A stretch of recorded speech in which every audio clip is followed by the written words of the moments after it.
It's weird as it is to think, the first ever threat in a Marvel movie boiled down to a really extreme attempt at a corporate takeover. Obadiah Stane had been a good family friend to the Starks, even becoming a temporary CEO when Howard Stark died. But that taste of power drove Stane to jealousy when Tony took his place. Obviously, the whole assassination attempt on Tony's life set him on the path to become Iron Man.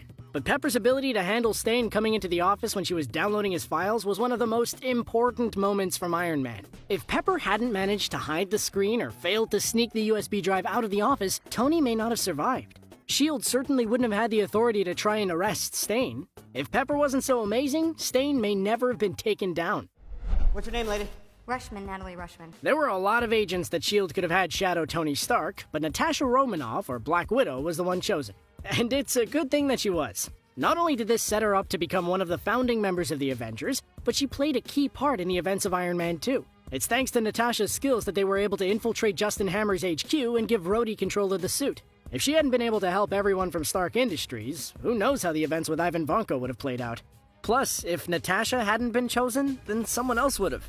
And can you imagine if that had ended up being someone like, oh, I don't know, say Grant Ward from Agents of S.H.I.E.L.D.? That would have had the Avengers dealing with an undercover Hydra agent, and who knows how much trouble that could have led to.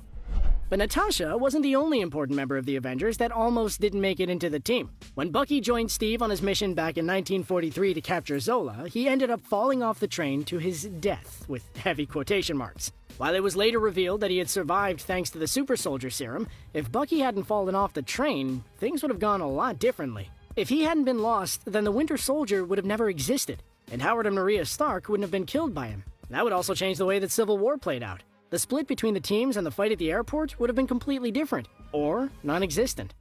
But Bucky wasn't the only one from 1943. Captain America himself needed to jump more than 50 years into the future to join the Avengers. Must be strange for you, all of this. Well, this is actually kind of familiar.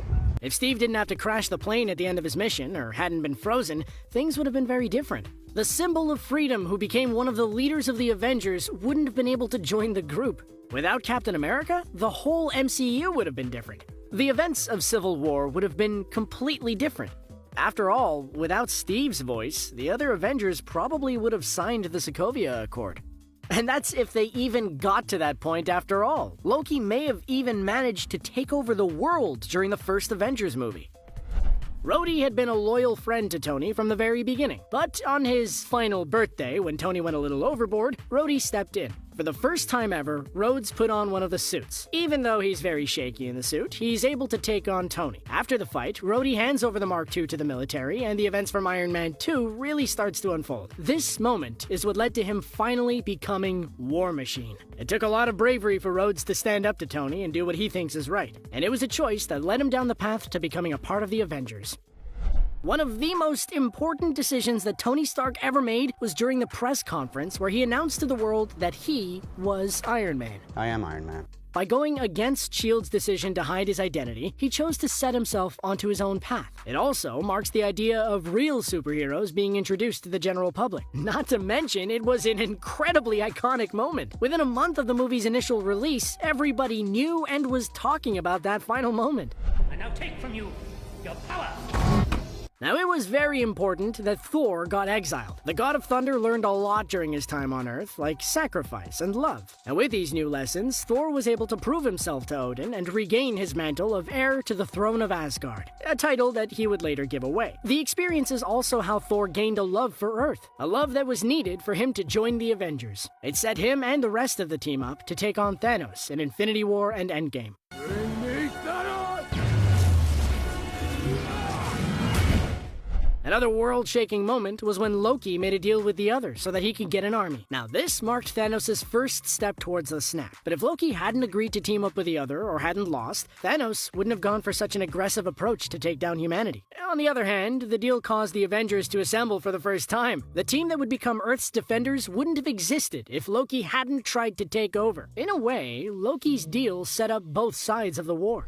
But Loki's plan wouldn't have been possible if he hadn't gotten control over Dr. Eric Selvig. At the end of Thor, when Nick Fury is asking Dr. Selvig to research the Tesseract, Loki is right behind him, whispering in his ear. If Loki hadn't been there to push Eric to accept Nick Fury's offer, or if he hadn't gained control of the scientist, none of the trickster god's plans would have been able to work. Loki would have had to find some other way of getting the Tesseract for his deal with the other. And while there's no doubt that he would have been able to find a way to get to the Tesseract, things would have likely gone very differently if he didn't use Selvig to do it. At the end of The Incredible Hulk, Bruce and the big guy were still at odds, but he was starting to gain control. Hidden away from civilization, Banner decided to tend to the sick and poor. During that time, Bruce seemed to have taken up meditation to calm himself and gain control over his transformations. A control that he shows off during Avengers. If he hadn't gotten control over himself, then there's no way that the Hulk would have been able to join the Avengers in the fight against the alien invasion. I am a god, you dull creature. And without the Hulk, who knows what Tony would have said to Loki announcing that he had an army?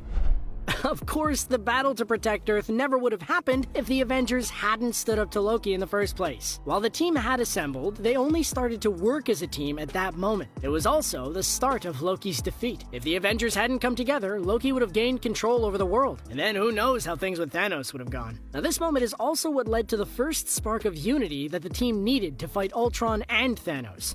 But one of the most important moments in the series is when Tony Stark and Ho Yinsen worked together to build the Iron Man Mark I suit. The suit not only allowed Stark to survive, but sent him down the path to the Battle of Earth. If Iron Man hadn't survived, Peter Parker would have never joined the Avengers, Ultron would not have been created, and even the battle against the Chitauri would have been different. Not to mention, Stark Industries would have kept producing weapons, and who knows what that would affect. Just like Tony needed the Mark I to become Iron Man, Steve Rogers had to jump on top of the grenade to prove his bravery. Since he was skinny as a twig before getting the super soldier serum, Steve wasn't the first choice to become Captain America. Colonel Chester Phillips had wanted Gilmore Hodge to be the soldier selected for the experiment, but then he threw the grenade. Steve could have chosen to jump out of the way like every other cadet, but instead he tried to protect everyone else. The act of bravery was enough to have Steve selected as Captain America. If he hadn't jumped on the grenade, we wouldn't have had the Captain America that we know and love. And who knows how the other members of the Avengers would react to this different Captain America. Maybe they'd love him and work together, but maybe it'd be impossible for them to get along. Either way, nothing in the MCU would be the same. Another key moment that happened during the experiment came at the very end. With Steve transformed and the experiment a proven success, Heinz Kruger, an agent of Hydra, detonated a bomb in the viewing area. Not only did Kruger manage to steal the formula, but he also killed Erskine so no other formula could be created.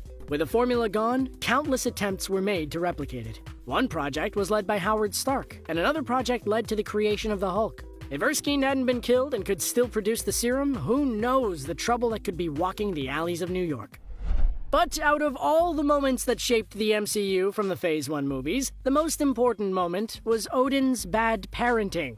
It was clear that Loki felt like Odin didn't care about him. When he learned that he was actually adopted, Loki had a small breakdown, yelling at his father for not telling him the truth and for seeing him as second to Thor. That anger at being second is what led Loki to do everything he can to prove himself. Everything in Thor was because Loki was determined to prove himself.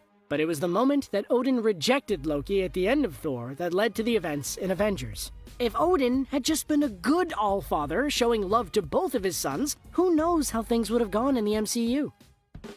Phase 1 of the MCU was a different time, but it set up a lot of the events for Endgame. If even one of these moments hadn't happened, the series would be completely different. Thanos could have won, or the snap may have never happened. It just goes to show how important even the smallest of details are.